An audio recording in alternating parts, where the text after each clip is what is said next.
Ju përshëndes, 19 maj, ngrihen luftoni për vendin tuaj, siç thosh Bill O'Reilly madh këtu në Amerikë. Një lajm I keq, kancer agresiv për presidentin Biden, por nuk është era parë. Kemi pasur dy president, Woodrow Wilson dhe Grover Cleveland, të cilët kanë pasur probleme. Wilson pasi psoi një stroke, u zhduk nga skena dhe gruaja e tij Edita ka drejtuar degën ekzekutive amerikane. Ndërkohë që Cleveland u zhduk në Buzzards Bay në Cape Cod, mbasi kishte një kancer në gojë.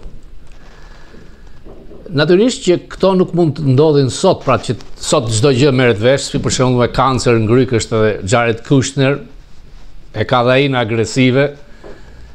Natyrisht që në raste të tilla ofrohet një lloj kondolence edhe presidenti Trump, Melania, gruaja e tij që nuk para duket me presidentin Trump, kanë uruar shërim të shpejt presidentit Biden. A kemi edhe në Shqipëri lider që kanë qenë me probleme? Kryetari I partisë parë socialiste, ish Partia Punës, Hoxha, dihet mbas një stroke të madhe, ka një paralele me Wilson ku drejtoi Nexhmije Hoxha.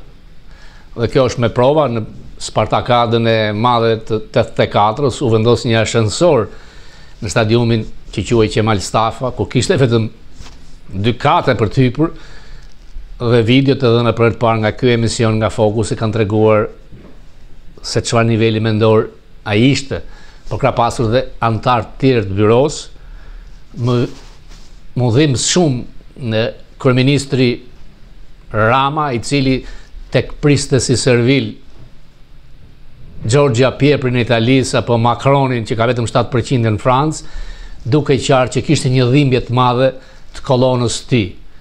Dhe sa herë që ka ardhur në New York, ka shkuar për vizitë në një klinikë në Manhattan. Përmend Manhattan sepse opozita e vet me ti vazhdon e gënjen, Linda thotë që nuk kam nano, s'kam shofer, sa herë që vinte në Manhattan, 2 da do të marra nga Shqipëria turni I parë dhe turni I dytë. E turpshme. Ç'po ndodh me heshtjen e Departamentit Amerikan të Shtetit për këtë fitore madhështore të Ramës?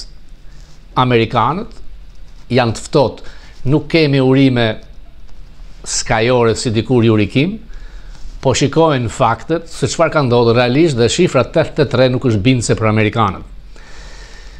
Kanë reaguar në Gjermani me Partinë e Qendrës Djathtë, të cilët gjermanët e konsiderojnë ekstremistë djathtë, çka nuk është, po pres se çfarë do të ndodh me zgjedhjet në Rumani, por nëse do të shikojmë, Sorosi vazhdon të kontrollon BE-n. Nuk është rastësi që në Tiranë ka dërguar një ambasador përfaqësues të LGBT-s që del me mburin në ekran, thotë unë jam martuar me një burr, traditat shqiptare nuk e lejojnë. Pra, BE-ja tregon qartë tek festivali që pam Eurovisioni, çdo gjë është wokiste, çdo gjë është e kontrolluar nga platformat e Sorosit, thuajse të gjithë drejtuesit e BE-s. Fatmirësisht që Amerika qëndron tërësisht kundër. Natyrisht vetëm me 100 ditë nuk do të ndihet ndikimi I madh dhe fryma, sepse edhe në Rumani kandidatit djathtës, që këta I quajnë ekstreme, erdhi në SBA, mori pjesë dhe foli në një nga super PAC-ët më të mëdhenj, madje pati një intervistë me Steve Bannon, ideatorin, strategun e Trump. Nuk të ndihmojnë dot këto të fitosh zgjedhjet, sepse si në Rumani vendosin rumunët, si në Shqipëri vendosin shqiptarët. Por problemi është ky: për hir të stabilitetit do të tolerohet Rama, dhe ajo ngërdheshje e kancelarit gjerman që u habit dhe Rama e mori për mburje 4 herë, matematika nuk ta pranon. Që ka manipulime dhe vjedhje si në Rumani dhe në Shqipëri, kjo as nuk diskutohet. Se sa është marzhi I këtyre, po kur shikoj që brenda PD-s ka akuza për vjedhje midis kandidatëve në listat e hapura, ndihem keq. Një grup shqiptar amerikanësh janë duke punuar për të patur një hearing në Kongres, por me përfaqësues nga këta kandidat listave të hapura dhe jo me politikanët që kanë nga 30 vjet. Kjo do të ndihmonte Shqipërinë dhe kauzën atje.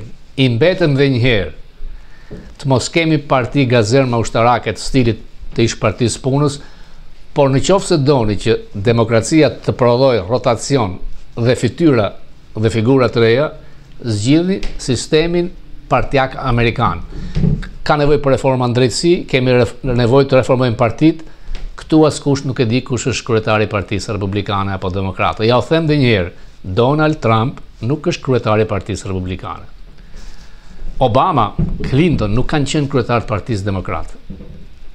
Partitë këtu drejtohen nga ai që quhet Këshilli Kombëtar dhe ka një kryetar, nëse është mashkull, bashkëkryetar e femër. E njëjta gjë nga krau tjetër. Menjëherë mbas zgjedhjeve, humbi Kamala Harris, u mblodh Këshilli Kombëtar i Demokratëve për të zgjedhur drejtuesin e ri, i cili në fakt është si spokesman, si zëdhënës, nuk bën as lista, është tjetër gjë kandidati për president ose kandidati për kryeministër. Rama ka shanset të ndryshojë sistemin zgjedhor. Ai mund të bëhet president. Shqipëria mund të ketë një republikë presidenciale ose gjysmë presidenciale, por me kufizim mandatesh, e vetë një mënyrë për të shpëtuar nga dikush që synon të rik 16 vjet ose më shumë, dhe nga të tjerë që duan të kontrollojnë sistemet e partive politike shqiptare. Në qoftë se shikojmë dhe themi që 42% votuan nga shifrat, sepse konsiderohen votues me afër 1,5 milion që janë jashtë dhe nuk janë në Shqipëri, Rama nuk ka marrë as 22% të gjithë votuesve shqiptarë.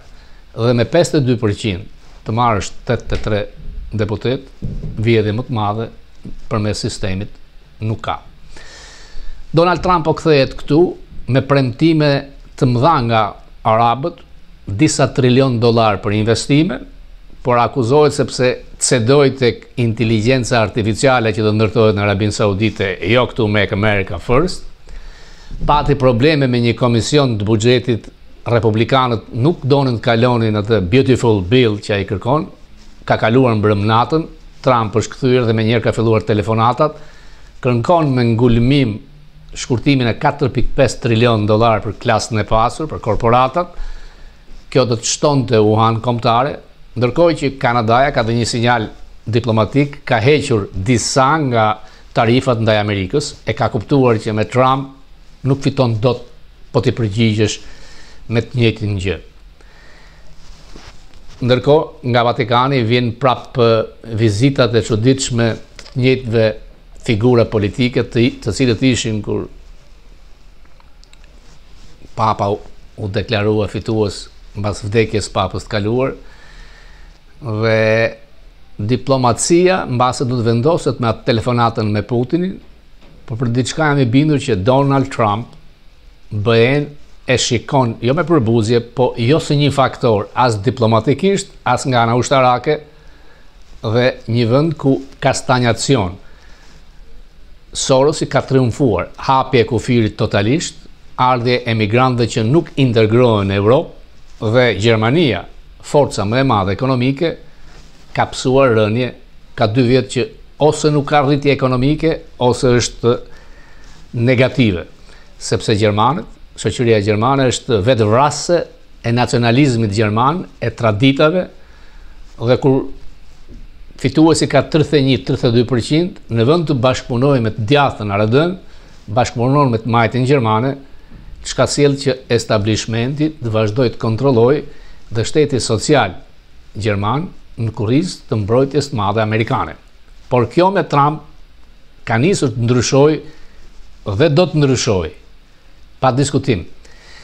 Ata që shpresojnë që djathta amerikane do të ndihmojë të djathtën në Europë, mbas asaj që ndodhi në Rumani, nuk ka shumë shpresë, por koha punon për Donald Trump.